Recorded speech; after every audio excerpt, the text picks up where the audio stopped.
주님께서 여러분과 함께 또한 사제의 영광 함께 루카가 전한 거룩한 복음입니다. 주님 영광 받으소서.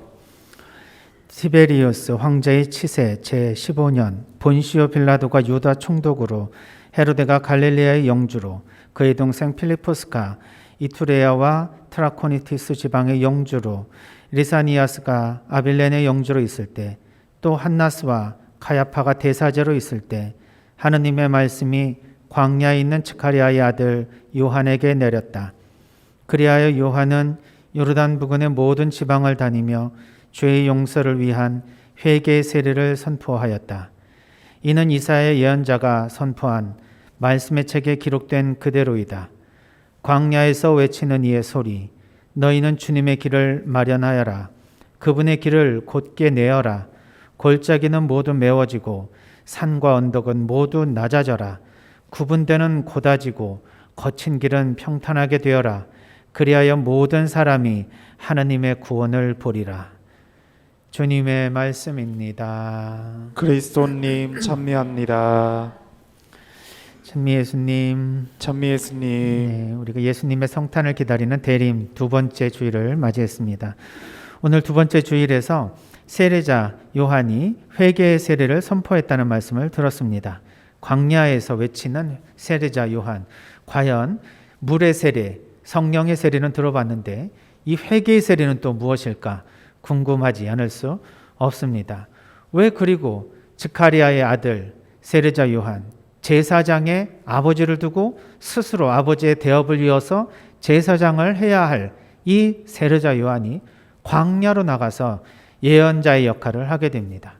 결국 사회에서 또 종교적으로 인정받는 누구도 다 존경할 수 있는 그런 사회적 명예를 다 버리고 광야에 나가서 회개의 소리를 외치며 결국은 지도자들, 율법학자들의 미움을 사서 죽음을 당할 수밖에 없는 예언자의 삶을 살았을까?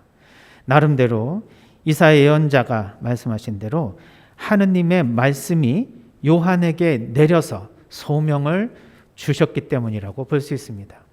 요한이 하느님의 이러한 소명을 받지 않고서는 자신의 이러한 위험한 인생을 살 이유가 없었겠죠. 그래서 우리는 요한이 왜 회개를 하라고 하는지에 대한 좀 더 깊이 있는 의미를 묵상해 볼 때 우리가 대림 2주에 예수님의 오심을 기다리는 마음의 준비를 좀 더 잘 할 수 있지 않을까 생각해서 이 회개라고 하는 것을 조금 더 생각해 보도록 하겠습니다.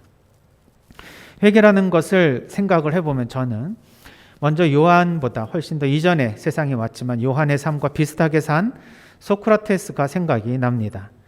소크라테스는 델포이 신전에서 사람들에게 신탁을 받게 되는데 이 델포이 신탁이 뭐냐면 소크라테스보다 더 현명한 사람은 없다라는 신탁입니다.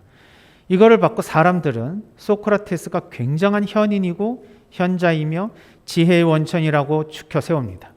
그런데 소크라테스는 스스로 자기 자신이 너무도 모른다는 사실을 알고 있었습니다. 나는 내 자신이 모른다는 걸 알고 있는데 사람들만 내 자신이 모른다라는 사실을 모른다고 생각했습니다.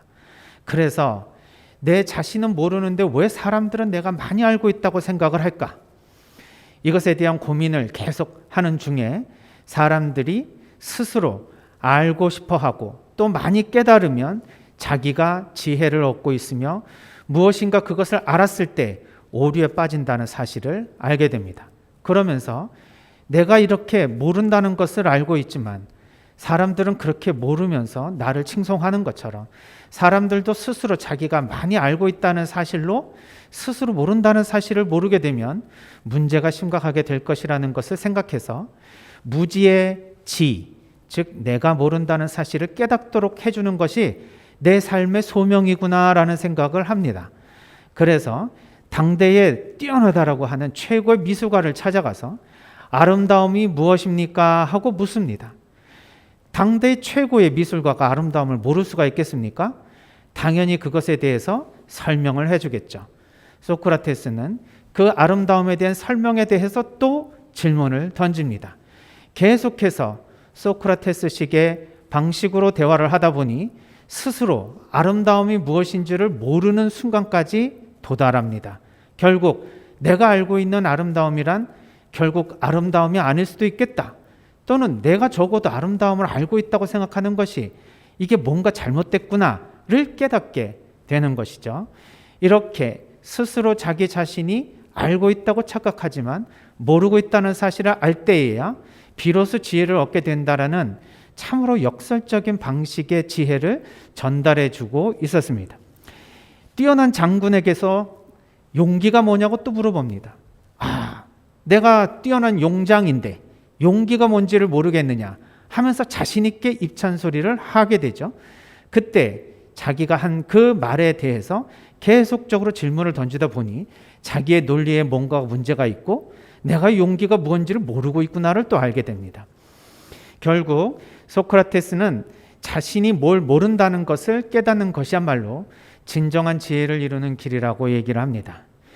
요한은 세례를 통해서 우리가 깨끗한 새로운 사람이 되어야 된다는 말씀을 주시면서 이때 세례는 당시에 할례 또는 물로 씻는 세례가 아닌 회개의 세례라고 얘기를 합니다. 그러면서 이 이사야 예언의 말씀을 스스로 소명의식을 가지고 실천을 하십니다. 그거는 뭐냐면 길을 곧게 내어라, 골짜기 메워라, 산과 언덕은 낮아져라, 구분되는 곧아져라, 거친 길은 평탄하게 되라. 하느님께서 오시는 길의 방해물들을 다 제거하고 똑바로 길을 내어야 예수님께서 어떤 어려움 없이 우리에게 다가오신다는 얘기겠죠. 즉 우리 마음 안에 뭔가 굽은 길이 있고 골짜기가 있고 산과 언덕이 있고 뭔가 거친 길이 있다는 얘기입니다. 이것이 예수님이 우리 안에 오시는데 방해윤이라는 거죠. 요거를 어떻게든지 곧게 만들어야 되는데 이 길을 곧게 만드는 데에 한 가지 방법밖에 없다. 그건 회개라는 얘기입니다. 그래, 알겠다. 회개가 뭔지는 내 자신의 죄를 뉘우치는 거 아니냐. 그래, 이 잘못된 죄 때문에 예수님께서 못 오시니 내 죄를 확실하게 회개하면 예수님이 오시겠지. 그냥 이렇게 간단하게 생각할 일이 아니라는 것입니다. 문제는 도대체 회개할 죄가 뭔지를 또 모르는 겁니다. 무슨 죄인지를 알아야 죄를 뉘우치고 회개할 것 아닙니까? 그런데 회개할 대상이 뭔지를 모르니 회개할 것도 없고 그러니 준비를 특별히 어떻게 해야 될지도 모르겠다는 얘기입니다. 그러니 자기가 무슨 죄를 짓는지를 모르는 사람이 자신의 죄를 찾아낼 수 있도록 도와줄 수 있는 것이 무엇이 있을까? 그것은 바로 내가 무엇인가 잘못하고 있다는 사실을 아는 것입니다. 잘못하고 있다는 사실을 모르면 잘 살고 있는 것처럼 느껴지니까 회개할 것도 없고요. 뭐를 잘못했는지도 사실 찾아볼 수가 없을 것입니다. 이거는 우리 마음 안에 가지고 있는 뭔가 알고 있다는 것 때문에 발생한다는 얘기입니다. 내가 죄가 뭔지를 알고 있다. 잘못이 뭔지를 알고 있다고 생각하니 내가 알고 있는 기준에 맞춰서 그것을 바라보건대 나는 죄를 안 짓고 있다라고 생각을 하니 회개할 것도 없는 것이죠. 그러나 세상은 이렇게 자기가 알고 있는 게 다가 아니라는 것을 소크라테스를 통해서도 요한을 통해서도 우리가 알게 됩니다. 내가 뭔가 잘못 알고 있다. 내가 알고 있는 것이 다가 아니다를 계속해서 생각하도록 해주는 것이 회개라는 의미입니다. 사실 이런 얘기는 우리의 지금 현재의 학문에서도 계속 연결되어 있습니다. 우리가 세상이 과학이 발전되고 학문이 발달되면서 모르는 것은 점점 없어지고 알 수 있는 게 점점 많아진다고 착각합니다. 그러나 학문이 발달하고 지혜가 늘어날수록 모르고 있다는 사실을 더 많이 알게 되는 것이 사실입니다. 예를 들면은 수학자들은 수에 대해서 더 많이 알고 있다고 생각을 합니다. 이제 더 이상 수학적으로 밝힐 수 있는 명리나 명제가 없다라고 생각을 하는데 혹시 괴델의 불완전성 원리라든지 불확정성 공리를 들어보신 적이 있을 것입니다. 제일 불완전성 원리는 이런 얘기겠죠. 수학에서는 증명도 되지 않고 부정도 될 수 없는 명제가 있다라는 얘기입니다. 그거는 무엇이 참이다, 거짓이다가 명확하게 드러나는 수의 세계에 혼란을 가져옵니다. 뭐가 참이고 뭐가 거짓인지 명확하게 증명이 되지 않는 명제가 있다? 수학의 근간을 흔드는 참으로 기괴한 논리입니다. 또한 수학의 두 번째 불안정성 정리는 공리에 모순이 없다고 하지만 공리가 모순이 없다고 하는 것을 증명할 수 있는 논리적인 틀이 없다는 것을 또 증명합니다.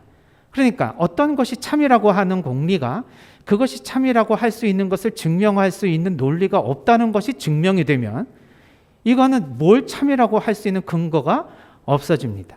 사실 과학은 이런 수학의 기반 위에서 이루어지는 학문 체계인데 수학의 근간이 흔들어지면 과학도 진실이라고 말하기가 되게 어려운 것이죠. 그런데 이것이 점점점 21세기에 넘어오면서 확실성에 대한 개념 자체가 이제 다르게 형성이 된다는 것을 알게 됩니다. 뭔가 명확하게 알 수 없다라는 것을 아는 게 진짜 과학자들이 추구하는 진리라는 것을 인정하고 싶지 않지만 인정해야 된다는 얘기죠. 물질에 대해서 제일 잘한다고 하는 물리학자도 이제는 물질이 우리가 생각하는 방식으로 존재하지 않는다는 걸 알게 되고 물질을 알게 되니까 물질에 대해서 더 모르게 되더라. 이런 사실을 알게 됩니다. 우리가 알고 있는 전 우주의 한 4%에서 5%밖에 되지 않는 이 물질계가 우리가 알고 있는 방식의 물질계가 아닌 좀 더 다른 방식의 물질계가 있다는 사실을 알게 됩니다. 그게 무엇인지를 좀 더 알려고 하면 할수록 더 몰라지는 게 이 과학의 세계라고 이야기들을 합니다. 그럼 심리학자들이 알고 있다는 우리 인간에 대한 마음은 얼마나 밝혀졌습니까? 마음이 무엇입니까? 감정과 또 심리, 정신, 또 여러 가지 우리의 의식 세계에 대해서 아무리 연구하면 연구할수록 정말 더 복잡하고 훨씬 더 모른다는 사실을 알게 됩니다. 알고 있는 사실을 더 알게 될 때 모르는 사실이 밝혀진다는 참으로 신비한 현상을 알게 됩니다. 따라서 우리가 모른다는 사실을 더 많이 알게 되는 것이 공부구나라는 사실을 알게 되면 우리는 어떠한 영역에서 전문가다, 최고의 그 분야에 대해서 권위자다라고 한다면 그 사람에게 물었을 때 난 잘 모르겠습니다라고 이야기하는 사람이 아니겠습니까? 내가 뭘 알고 있다라고 생각하는 수록 사실은 정말 하수가 아닐지 모르겠습니다. 그래서 공자님은 세상에 제일 위험한 인간은 아주 똑똑한 사람도 아니고 아주 모르는 사람도 아니다. 적당히 알고 적당히 모르는 사람이 제일 위험하다라고 이야기를 했죠. 아주 똑똑한 사람은 무지의 질을 알고 있기 때문에 함부로 단언하지 않을 것입니다. 아주 모르는 사람은 자기가 모른다는 사실을 알기 때문에 결코 자기의 주장을 하지는 않을 것입니다. 내가 옳다, 이것이 진리다라고 말하는 사람일수록 적당히 알고 적당히 모르는 사람이겠죠. 거의 대부분 우리는 이 범주에 속하는 것이 아닐까 생각이 됩니다. 그런데 문제는 이렇게 알고 있다는 것이 얼마나 잘못된 것인지에 대한 것을 모르기 때문에 자기의 신념과 확신 때문에 사실은 회개할 것을 찾지 못한다는 얘기입니다. 회개는 히라보로 뒤돌아본다는 얘기입니다. 내가 앞으로 갈 때 내 앞에 펼쳐져 있는 것이 다가 아니라 한 번쯤 뒤돌아봤을 때 내가 제대로 가고 있는지를 확인할 수 있다는 것이죠. 우리가 뒤돌아봐야만 내가 잘 가고 있는지를 알 수 있습니다. 이 뒤돌아본다는 개념은 내가 알고 있는 것이 확실하다 생각해도 내가 그렇지 않을 것이라는 생각을 한 번쯤 해보는 것입니다. 저 사람은 나한테 상처를 준 사람이기 때문에 내가 용서할 수 없어라고 생각하는 하나의 관점이 혹시라도 내가 뭘 잘못 보고 있는 것은 아닐까 뒤돌아볼 필요가 있습니다. 우리는 우리 자신뿐만 아니라 다른 사람과의 관계에서 내가 생각하고 있는 것을 다시 한번 생각해보는 이 메타 띵킹이 중요합니다. 회개는 내가 확신을 가지고 있는 것으로부터 다시 한번 의심을 할 때, 그리고 내가 생각하고 있는 것이 다가 아니라는 생각을 할 때, 그때에 드디어 하느님의 지혜로 내 자신이 회개할 수 있는 것을 찾을 수 있는 방법으로만 이루어진다는 사실도 알 수 있습니다. 그래서 우리가 해야 될 유일한 기도는 주님, 제가 알 수 없는 것을 알고 있는 것처럼 착각하고 있으니 혹시라도 진정으로 제가 뉘우치고 회개해야 될 것이 무엇인지를 알려주십시오 하고 기도를 해야 할 것입니다. 그렇기 위해서는 내가 잘 살고 있다는 생각으로부터 벗어나서 무언가 하나님께서 이번 대림 때는 이러한 것을 수정하고 바꾸고 다른 사람을 위해서 새로운 삶을 살으라고 하는 초대를 해주신다면 어떤 길일까를 생각해 보는 것도 좋은 방법일 것입니다. 죄를 짓지 않는 것이 결국 회개할 것이 없는 삶이 아니라 우리가 사랑을 제대로 실천하지 못하는 것이 회개를 해야 될 어마어마한 내용들이 생겨난다는 것을 알 수 있습니다. 비록 잘못은 저지르지 않았다 하더라도 하나님 뜻에 맞게 내가 사랑의 삶에 헌신하지 않는다면 이것 또한 우리가 회개해야 될 굉장히 중요한 내용이라고 볼 수 있습니다. 따라서 대림절을 맞이하는 우리의 마음은 이번 대림절 기간에는 어떤 것을 내가 마음속 깊이 회개를 통해 새로운 삶으로 살아야 되겠다는 마음으로 예수님을 만날 수 있을까를 생각해야 할 것입니다. 내 마음 안에 있는 이 굽은 길과 골짜기, 산과 언덕들은 무엇인지, 예수님이 오실 때 가로막는 그런 방해물들은 무엇이 있는지 다시 한번 깊이 생각해 보며 내 자신의 깊은 회개를 통해 새로운 세례를 통해 예수님을 만날 수 있는 대림절이 되었으면 좋겠습니다. 동글동글 콩으로 만든 청국장, 동글동글 콩으로 만든 청국장, 찌개로도 먹고요, 가루는 생수에도 타서 먹어요. 우리 모두 건강을 챙겨봐요. 생태맘 청국장.